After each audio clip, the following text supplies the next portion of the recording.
Xin chào các bạn đã quay trở lại với kênh YouTube Review 5 phút. Ở cuối tập 122, sau khi Vương Lâm đi tới Thiên Yêu Quận, anh ấy đã cùng với mấy tên yêu tướng giao chiến một trận vô cùng quyết liệt.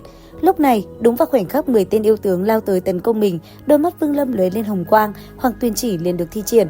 Ngay lập tức, bầu trời xuất hiện những tia chớp chói lòa, một dòng sông khổng lồ hiện ra. Khi Vương Lâm vung tay, dòng sông này dậy sóng dữ dội, giáng xuống như một trận hồng thủy, quét sạch mọi thứ nó đi qua. Chứng kiến cảnh tượng này, tên yêu soái sợ hãi nói: Điều này là không thể. Tên kia chỉ là một tu sĩ vấn đỉnh, vì sao lại có đạo niệm đáng sợ như vậy? Hắn lại dùng đạo của chính mình để mở ra một dòng sông Hoàng Tuyền. Vừa dứt lời, khi dòng Hoàng Tuyền cuốn lấy 10 tên yêu tướng, 10 tên này liền giãy giụa trong hoảng loạn, khiến dòng sông rung động. Vương Lâm lập tức hóa thành tàn ảnh, trực tiếp lao vào dòng sông để trấn giữ. Đồng thời, thanh âm Vương Lâm vang vọng khắp không gian quát: người nào muốn lấy mạng ta, rơi vào Hoàng Tuyền sẽ theo luân hồi của ta, không chịu sự quản lý của trời đất. Dứt lời, song song như một bức tranh cuộn lại rồi biến mất, mang theo 10 yêu tướng. Cùng lúc đó, trận pháp cũng tan vỡ, 3 vạn binh sĩ bỏ mạng, kéo theo 3 vạn đạo khí sắt lục từ dưới tường thành cũng bay lên. Tên yêu soái trên tường thành nhận ra sự chênh lệch quá lớn, run rẩy lẩm bẩm: tu vi của ta và người này đều là vấn đỉnh sơ kỳ, nhưng bây giờ một phần thành công ta cũng không có. Yêu đế bảo ta ở lại chỗ này đã hại ta. Dứt lời, hắn lập tức lấy ra khúc xương đen và truyền tống quý giá của cấp soái để thuần di bỏ chạy về đô thành. Tuy nhiên, Vương Lâm nhanh chóng vung tay, điều động tổng cộng 13 vạn luồng khí sắt lục đuổi theo dấu vết không gian. Khi tên kia vừa hiện ra ở đế đô của Hoài Yêu quận, chỉ thấy hắn bây giờ còn lại với một cái xác khô. Người phía xa nhìn thấy sự việc này cũng phải kinh hãi. Ngay lập tức, Thiên Yêu quận cho người truy sát kẻ lấy mạng yêu soái. Còn Vương Lâm, anh ấy mặc kệ, thân hình nháy mắt đã phóng đi, hướng về phía chiến trường viễn cổ. Cùng lúc này, trong bảo tháo, áo giáp cổ ma nhìn lão già đang quỳ nói: ta ban cho ngươi 3 kiện ma giáp, ngươi mau đi ngăn cản Vương Lâm cho ta. Dứt lời, 3 mảnh áo giáp bay ra rồi liền bay về phía lão già và dung nhập vào cơ thể của lão. Nhất thời, từng đạo hoa văn lập tức hiện rõ khắp toàn thân lão già. Sau một hồi, lão già bình phục, u quang trong mắt lóe lên và cung kính đáp: người hầu Tôn Ma xin nghe lệnh. Nghe vậy, bộ giáp phát ra thần niệm mệt mỏi cất giọng: ngươi đi đi. Thanh âm vừa dứt, Tôn Ma bước ra khỏi tháp, lão nhìn về phía hư không và hô lớn: yêu vệ đi ra. Ngay lập tức, một luồng lốc xoáy tản ra, nó liền hóa thành một nữ tử chấp quyền nói: yêu vệ Phong Ngâm có mặt. Tiếp theo, lại một lão già gầy gò vọt lên từ mặt đất sụt lún, quỳ rạp như dã thú chấp quyền: yêu vệ địa ma có mặt. Cuối cùng là một thanh niên vẻ mặt non nớt bước ra từ đám mây đen, xung quanh là hơn 10 vạn linh hồn gào giống nói: yêu vệ hổ bào có mặt.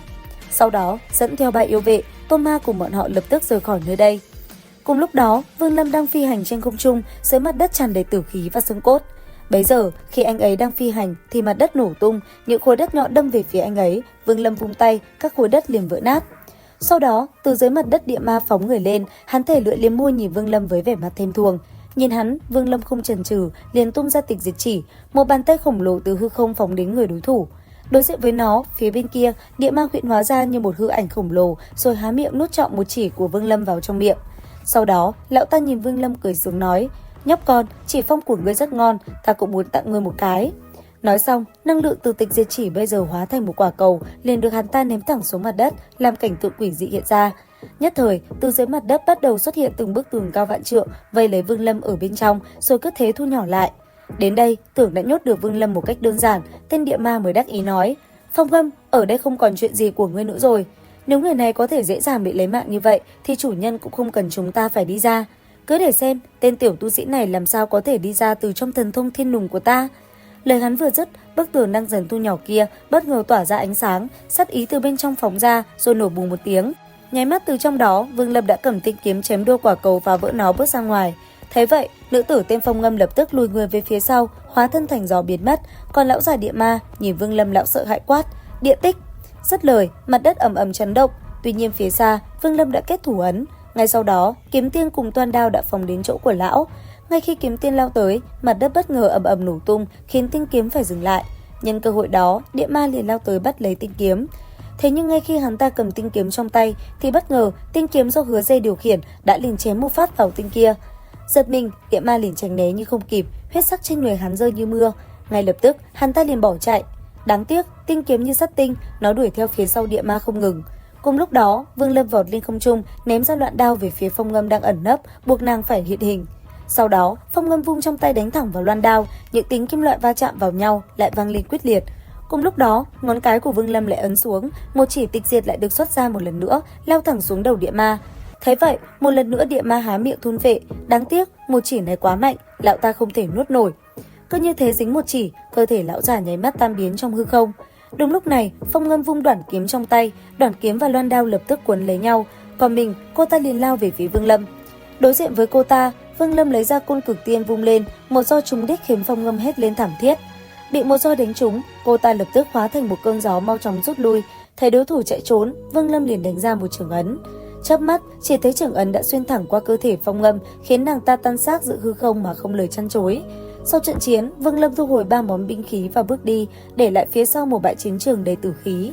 Cùng lúc đó, trong hắc tháp, chứng kiến chưởng ấn của Vương Lâm, Tô Ma cũng lộ rõ vẻ sợ hãi và bối rối, tự lẩm bẩm nói: chưởng ấn kia là hắn, người này chẳng lẽ có liên quan với hắn, chẳng lẽ hắn cũng đi tới nơi này? Lời lão ta vừa dứt thì từ rất xa, một tiếng hét lớn hợp thành từ hàng trăm ngàn hồn phách vang dội từ chân trời quát: Vương Lâm! Tiếng động này mạnh đến mức khiến Vương Lâm tỉnh táo lại. Hắn xoay người thì thấy một đám mây đen và vô số hồn phách đang kéo đến. Giữa đám mây đó chính là Hổ Bào. Hắn nhìn Vương Lâm với ánh mắt đầy hận thù quát: Vương Lâm, ngươi còn nhớ ta chứ? Nghe vậy, Vương Lâm lạnh lùng nhìn đối phương rồi hỏi: Ngươi là Hổ Bào sao? Ngươi còn nhận ra ta ư? Vương Lâm, hôm nay ta muốn tự tay lấy mạng ngươi. Không ngờ Hổ Bào ta cũng sẽ có ngày hôm nay. Ngươi năm đó ở trong lòng ta là tồn tại cường đại không thể chống cự, nhưng hiện tại ngươi ở trong mắt ta giống như con kiến. Nghe được lời này, Vương Lâm chỉ bình thản đáp: Quả thật không nghĩ tới. Năm đó, ngươi vứt bỏ ta cùng với Thập Tam, nào biết chúng ta chịu bao đau khổ. Nhất là ta, bị thùng lỵ kia bóp nát kinh mạch toàn thân, đánh gãy xương cốt toàn thân. Ở trong nhà tù tăm tối kia, ta nhận hết tra tấn và làm nhục. Khi ta vô số lần kêu gọi kỳ vọng ngươi có thể tới giúp ta, ngươi ở đâu? Ở trong mắt ngươi, ta và Thập Tam tất cả đều là một quân cờ. May mà trời xanh có mắt, không để ta bỏ mạng như vậy, để ta gặp được chủ nhân. Ở trong này, lượng hồn thuật của ta đại thành, mỗi ngày tu luyện, thành tựu trên trăm ngàn hồn phách. Hôm nay, ngươi ở trong mắt ta, chắc chắn sẽ bỏ mạng.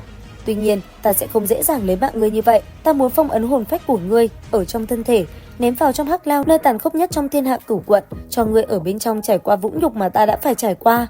Ngươi có từng nghĩ tới sẽ có một ngày có người lấy thần thông của ngươi truyền thụ năm đó để lấy mạng ngươi chưa? Cảm giác bị trăm ngàn hồn phách phệ thể, không biết ngươi đã từng nếm qua hay chưa? Sau khi thu hồn phách của ngươi, ta sẽ trở lại luyện hồn bộ lạc, đem tất cả mọi người nơi đó biến thành hồn phách. Nghe được những lời này, Vương Lâm trầm ngâm hồi lâu rồi chậm rãi nói: Ngươi thì ra lại hận ta như vậy? Hận, đương nhiên hận. Có luyện hồn thuật này, ta nhất định sẽ đứng trên đỉnh của vùng đất yêu linh này. Ngươi căn bản là không xứng làm chủ nhân của ta, cho dù đã từng làm qua cũng không được. Ngươi nhất định phải bỏ mạng dưới tay ta. Hồn phiên trong tay ta, ngoại trừ chủ nhân đã cứu tính mạng ta, ai có thể ngăn cản?